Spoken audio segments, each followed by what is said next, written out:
Hey gang, how's it going? This is Nate on the Stone. Welcome back to my channel. And today we are talking about why Georgia and Alabama's pro-life laws are not attacks on women, their rights, or even Christianity. Yes, that is actually a real argument now. And if you're curious, watch through to the end of the video to find out how they pull that one off. In last week's video, where we dissected Alicia Milano's sex strike, which you can watch again by clicking on the card right there, I briefly outlined what Georgia and Alabama's pro-life laws state. But in case you missed that video, I'll reiterate real quickly what they say.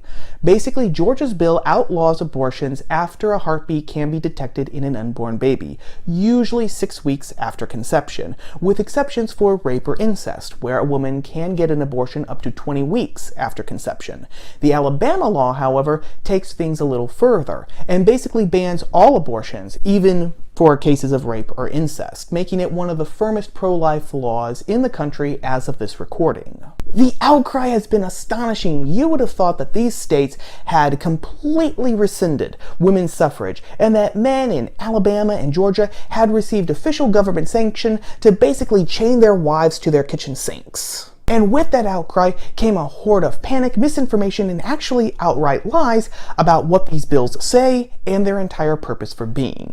One of the most repeated lines about these bills in particular is that these are going to open the doors for women to be jailed for simply having a miscarriage. Business Insider, reporting on Georgia's pro-life law, ran as its headline, "Women could get up to 30 years in prison for miscarriage."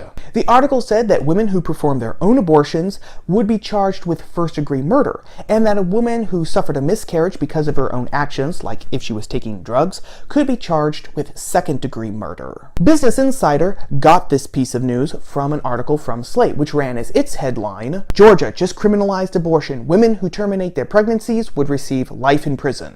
And on the surface, okay, this sounds actually kind of plausible. I mean, if these pro-life laws recognize that unborn babies are natural and legal persons, then killing them could be counted as murder, right? Yes, except that these laws specifically state that that's not going to happen.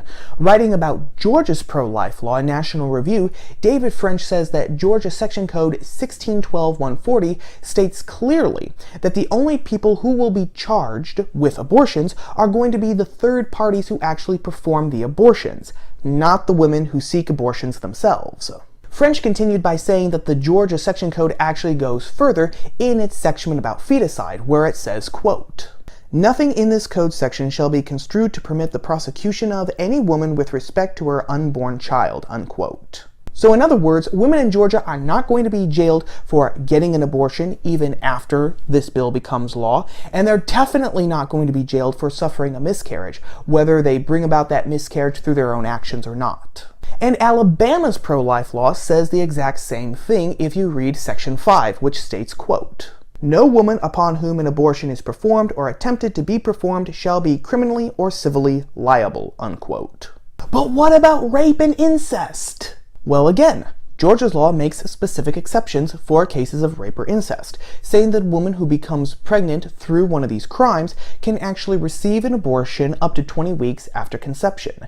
It is true that Alabama's law does not have these exceptions, a fact which actually made a lot more people on the right upset than I thought that it would. But there is an exception made in Alabama's law for women suffering from psychological illness. Section 3.6 of the law states, quote, "In reasonable medical judgment, the child's mother has a condition that so complicates her medical condition that it necessitates the termination of her pregnancy to avert her death or to avert serious risk of substantial physical impairment of a major bodily function.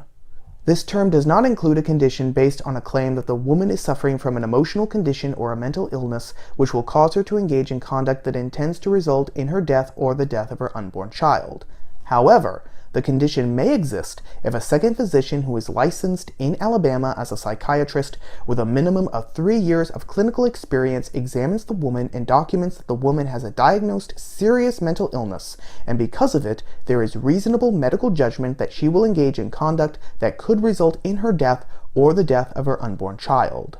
if the mental health diagnosis and likelihood of conduct is confirmed as provided in this act, and it is determined that a termination of a pregnancy is medically necessary to avoid the conduct, the termination may be performed and shall be only performed by a physician licensed in Alabama in a hospital as defined in the Alabama Administrative Code and to which he or she has admitting privileges. So again, women are not going to be jailed for miscarriages, intentional or not, by these laws. And even Alabama's law could be seen as technically having a backdoor exemption for cases of rape or incest, which, FYI, only count for 1.5% of all abortions performed. But there are other claims being made about these bills which go deeper than the charges that we've been looking at so far. The best example of this deeper attack comes from an article written by Catherine Kalidas for Vox entitled, "I am an anti-abortion Christian, but Alabama's ban will do more harm than good." And her argument can be basically boiled down to 2 points. The first part is another very oft-repeated claim that pro-life laws really don't do any good. She says, quote, "Laws that restrict access to abortion are not an effective way to end or greatly reduce the number of abortions, because people will continue to have abortions regardless of the law. We actually know how to reduce the number of abortions. Most of those ways involve being honest about how and when people have sex, and giving people the information they need to have sex responsibly," unquote. But the problem, she says, is that states like Georgia and Alabama that pass pro-life legislation like they just have usually concentrate their sex ed on promoting abstinence only. And this means, according to Kalidas, that these politicians really aren't interested in actually saving lives. Instead, they just have an obsession with controlling women's bodies, their sexuality, etc., etc. Okay, let's break this down. First, pro-life politicians and pro-life people in general will readily admit that even when pro-life legislation is on the books, some women are still going to go out and get abortions. Just like even though there are laws against murder, robbery, embezzling, and libel, people still commit those crimes too. The law acts as a deterrent and as a font for justice when crimes are committed. No one is saying that it's a magic bullet, because it's not. Second, there's been discussion for a while now whether sex ed that stresses abstinence is more effective than pregnancy preventive education, i.e. birth control, with people on the left stressing that the data doesn't seem to support that abstinence-only sex ed lowers the teenage pregnancy rate. A story published in Reuters in March of this year reported that Ashley Fox of the Rockefeller College of Public Affairs and Policy at the University of Albany analyzed $2 billion worth of federal abstinence-only sex ed. And she found that when looking nationally, the teenage pregnancy rate didn't seem to change, but that when the data was broken down state by state, a very interesting pattern appeared. For every dollar spent on abstinence-only sex ed, the teenage pregnancy rate actually went up 0.3 out of every 1,000. But that for every dollar spent on the equivalent pregnancy preventive education, teenage pregnancy rates actually went down 2.4 out of every 1,000. But just to add another wrinkle to this story, this pattern only held in conservative states, which naturally have higher rates of teenage pregnancies than their liberal counterparts. Fox suggested this is because teens in red states want to have safe sex, but that they lack the cultural and accessory support that their liberal counterparts have. However, just to throw another monkey wrench into this whole thing, is the fact that the data shows that the teenage abortion rates is actually higher in liberal states than in conservative states, which seems to suggest that teens in conservative and liberal states are both having sex, but that teens in conservative states keep their babies more often than their counterparts in liberal states. And that suggests that sex ed, whether it's abstinence or pregnancy prevention education, is failing in red states and blue states. And should we really be surprised that sex ed under the public school system is failing? American students continually fall behind their international counterparts when it comes to math, to science, to reading comprehension, etc. If the American public school system can't teach kids the basics like math, why would we expect them to teach them about sex? But it actually gets even more interesting, gang. According to a UK study, which was published in the Journal of Health Economics, when cuts were made to sex ed completely, whether it was abstinence or pregnancy prevention education, the teenage pregnancy rates went down.